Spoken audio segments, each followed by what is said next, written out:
આજે જામનગર ખાતે ગોપાલભાઈ ઇટાલિયાની જાહેર સભામાં એક વ્યક્તિ દ્વારા એમના પર જૂતો મારીને હુમલો કરવામાં આવ્યો છે, જેનો અમે સખત શબ્દોમાં નિંદા કરીએ છીએ અને વખોડી કાઢીએ છીએ. ગોપાલભાઈ ઇટાલિયા અમારા ધારાસભ્ય છે, લોકપ્રિય નેતા છે અને આમ આદમી પાર્ટી એ ગુજરાતના તમામ વર્ગના લોકો માટે આજે અવાજ બની રહી છે.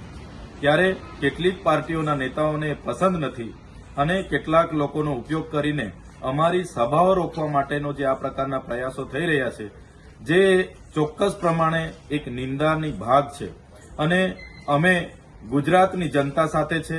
આવી રીતના અમારા લોકો પર હુમલાઓ અમે કોઈ પણ ભોગે સાખી નહીં લઈએ અને ગુજરાતની જનતા માટે અમે લડીએ છીએ અને લડતા રહીશું.